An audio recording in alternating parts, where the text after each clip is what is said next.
here, the Philippines.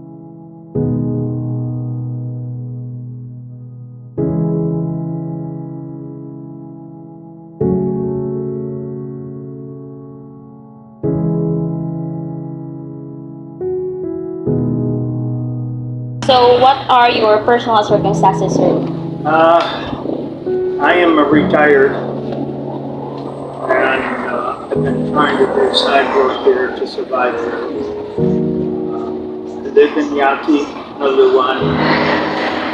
I was married in November 9th, 2007 to my wife Sol. I met her in Manila. We got married. In 2008, in December, I was living here. My son Matthew was born, and she did not sign the spouse's visa for me to stay here. The spouse's visa stops the overstay and gives me permanent residency under the marriage laws. Then 2009, 2010, 2011, she went to an undercover immigration agent to fix her, and she paid $78,600 for my overstay. Later down the line, we found out that was fake stamps, fake receipts. And in fact, the agent is not even an immigration agent. That's the sad part about it.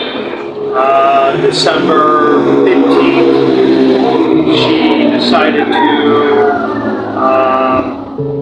to go to Madawi and paid an undercover immigration agent outside the office, but she was a legal agent, and she paid $46,200, and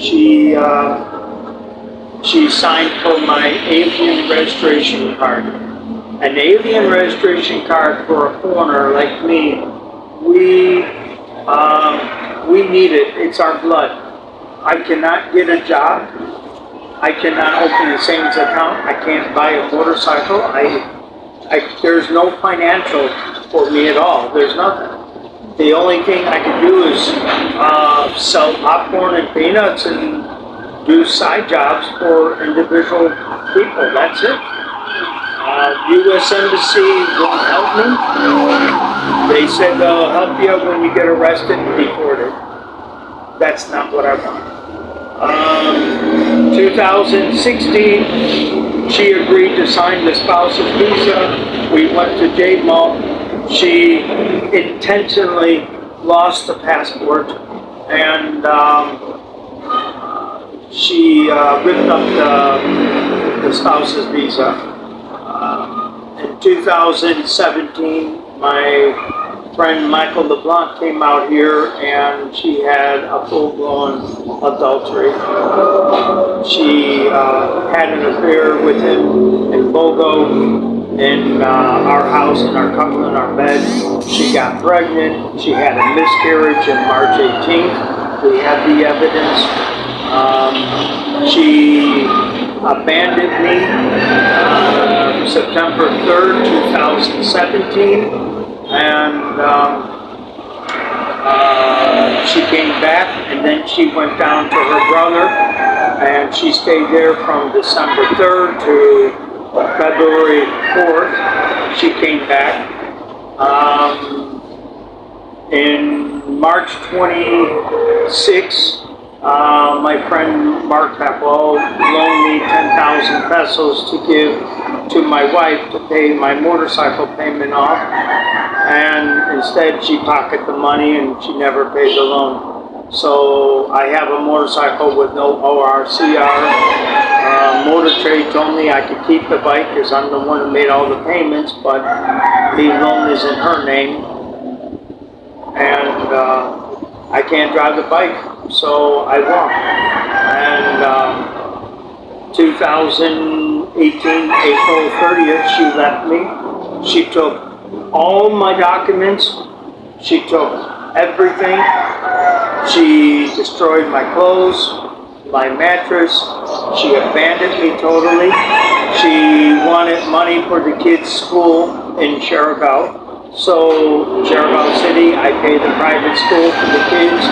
I sent her $21,000, $24,000 per month in child support. I was working really hard trying to get money together. I was teaching English online. And then in 2018, in July, I saw the kids for the first time. She did not want to let me alone with the kids. July 26th, she demanded a divorce. She didn't want anything to do with me anymore. She said, just send the child support, you'll never see the kids. In September 19th, she closed down our account. She withdrew all the money.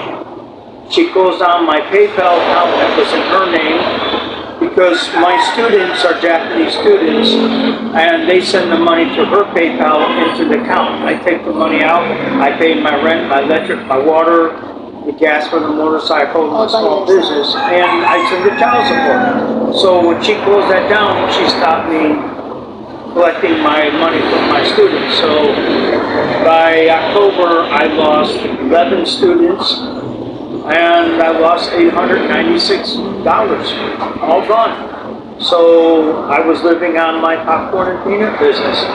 I met Vilma. Vilma is now my living partner, and she's been helping me out a lot. I was sick. I had a heat stroke. She was there for me in the hospital. In October 26th, Seoul filed a case against me in the immigration.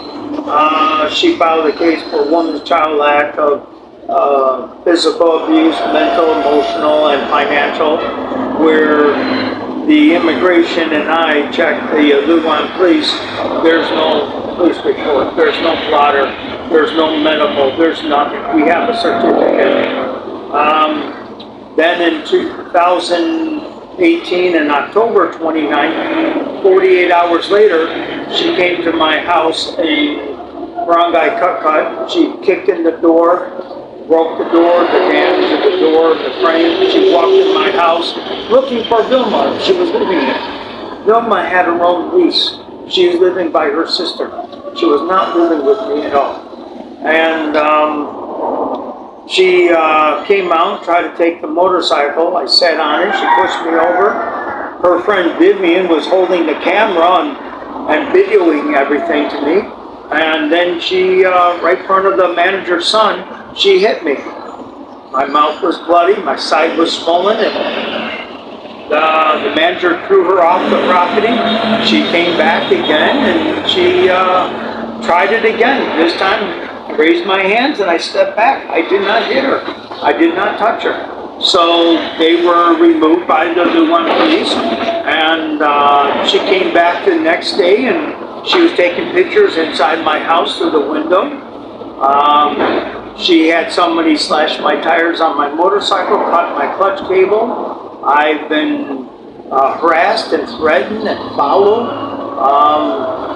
Then I had to move from that apartment because the manager don't want the problem, so we moved to the next in Hobay over here in Luan. And in July 27th, she came to my doorstep at 6 in the morning. You two are going to jail for adultery. You're going to go to jail and be deported. Vilma was not living with me. In December 3rd, Vilma was working for Virgin Galapagos as a live-in housekeeper. So not many times she was living with me. You know? And then the manager told us to move. They don't want the problems. So we moved to the next. I moved to the next apartment. In November 27, 2018, I went to Sherigao to see my kids. I couldn't find my kids, so the woman's desk went to the school and they talked to the principal. Principal said that So told the principal that I'm not allowed to see the kids. What, I have to respect the law, okay. But as we're going out, So had another man holding his hand. And she said, what are you doing here? I'm here to see Meg. You have no right to these kids. You're going to be deported. And the guy said, honey, who is he? I'm her husband, and you're going to be arrested for adultery. Well, you lied. He took off. Never knew his name. And it's in the police platter. And then May 29th, I went to see my daughter's birthday, 2019. And she would not let me see the kids all day. Finally, the child welfare service told her to let me see the kids or she'll go to jail. So we met at the park at 4 o'clock. She was stalking me, following me, harassing me. What are you saying to the kids? Don't touch the kids. You have no right to touch these kids. That's how she was treating me. And she followed me to McDonald's. I bought the kids birthday cupcakes for Aaliyah's birthday. I bought dinner for them. Where's my dinner? So she harassed me there. Then we went to my hotel. She followed me. There again, she harassed me. So the next step, in March, April, May, we had 3 meetings with Child Welfare Service in Chiricahua, but they were always canceled. Conveniently. And Sol's friend was videotaping and audio taping our conversation in the Child Welfare Service office, and that's against the law. No cellular phones are supposed to be turned on. So again, she was doing that to me. Then in May 29th, I went to see my son Nico's birthday. Nowhere to be found, not even at their house. So the Chiricahua Police Department did an investigation. They said that she moved out of the house April 10th, and then from there she decided to ban it. No notice and nothing. So the police platter states that she intentionally hiding the kids from me, nowhere to be found. Further notices should be given to the courts to let the courts take custody of the children. She's doing this intentionally. I sent Christmas gifts. She never picked them up.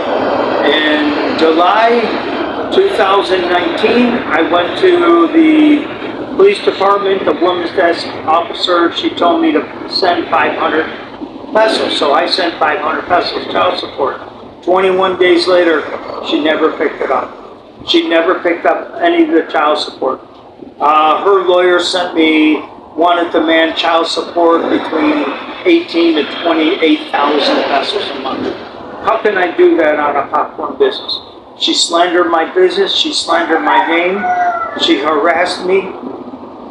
Now I'm starting all over again. Now it's 2020. In March, Vilma she moved in, lived with me. She helped me out. In 2021, I had a heat stroke, and I was in the hospital for 7 days, and Vilma was there to take care of me, and so nowhere to be found, no phone call, no numbers, no further address, nothing. So, 2 years ago, I went to the immigration and we filed the case, and we cleared 108,000 pesos they deducted off of our overstay. The immigration judge, commissioner judge, told us that if she filed the spouse's visa, it's mandatory. It wasn't a choice. You must file it. It is up to the immigration to approve it or not her. She never filed the marriage certificate. She had 90 days when we got married to file the marriage certificate in 2007. She never did. She had 3 times to file the marriage spouse's visa. She never did. So, and she took my ARC and never gave it to me. She knew what she was doing, and now she's destroying me. I am now stable at 194,000 I owe immigration. The immigration judge said if we file a case against her, they will give me a visa to stay here because this case is all about the immigration. She's done so much wrong and illegal things, you don't even know where to start. Even the district attorney and the prosecutor is just shocked. The lawyer said that this is so much evidence, what she's done. Everything we're speaking today, I have full, solid evidence. But my problem is, I don't have 24,000 to file the case. I don't have that money. I don't make enough money. I make 300 or 400 pesos a day selling peanuts and popcorn. I do everything I can. I try to apply for loans. I can't without an ARC. I try to have jobs offered to me. I could work at a call center, IDD Park call center, but I can't. I need an ARC. That alien registration card is so important. It's the blood. When she took that card away, you took my heart away. Just like she took my children away. My kids have the right to see their father. It's father's rights, and she's disobeying the law. She has broken every different law, including child endangerment. We have 9 videos of her showing her nudity to Michael LeBlanc, her daughter, and the kids were in the other room. The cyber police said that is called child endangerment underneath the law. She does not deserve to have those kids. She don't deserve to have the freedom. But I'm a Catholic. I believe in the justice law. I want to bring her to the courts. I want to bring her to face the judge. Let the judge make those decisions. I have faith in the justice system of the Philippines. I have faith in the immigration of the Philippines. And I love my Filipino people. I love this country so much. I've been here more than 17 years. And I would not trade this country for the world. I honor the people here. There are so many people here that's helping me. Lots of people. And it's just the problem is the funds. I just don't have it. I figure if I could get people to donate 25 pesos each, or even 50 pesos each, and 100,000 people to see this, that would be enough to pay my immigration, buy my boat ticket, get my ARC. Every 2 weeks, I could do a blogger and show my progress. I could show the filing of the court documents. We have it all typed. It's all here. But we need the 24,000. I don't have it. I have no relatives in the States. All my relatives are dead. I'm the last living one in my family. My family, my kids don't talk to me. This has just been so much for me. I'm overwhelmed. And every day I go out, every day. I have a clean criminal record in the States. I have a clean criminal record here in this country. I have fought for the freedom of the people in this world, in your country, in the United States, and everywhere. But if I declare my military pension, the soul will get half of it. And that's unfair for what she did. She filed a false police blotter. She filed a false claim in immigration. And when you filed an affidavit in immigration, you swear everything under oath. She lied. She perjured the immigration. She perjured the immigration with all the fake documents. And I won the case. I have it here. I won the case. Now I need to clear my name. And I should never have to pay for any of this because she never signed a spouse's visa. She did all this stuff intentionally to keep me not staying here. And I think she should be deserved to bring to justice and let her face the judge. So people, please, I'm begging you. All I'm asking is a little help. I do have a Gcash account, a PayPal account, and I will give you my email, my phone number. You may contact me, email me, message me any way you want, and I will answer any of your questions. If you want to see proof, I have all the documents. I have nothing to hide. I'm begging for the mercy of everybody to help me. We need to clear this up. And I'm not the only one in this country. There are over 58,000 Americans, foreigners, not talking about Americans, all the foreigners are having the same problem. The immigration judge already presented to the Congress, they need to change the laws. They need to make the Filipino women and men accountable for their actions. This is so much. I've been 13 times to the immigration in 2 years to get where I'm at. I can't do it anymore. I don't have any more research. I have no more sources. I have no more funds. I'm doing everything I can. I'm begging the people here in the Philippines from the heart, please help me. If you have any further questions, please contact me. You may contact Rob, and we will do the best we can to answer. I thank you very much for your time watching this video. Pray to God that it will touch your heart. If you're a Catholic, as I am, please help me.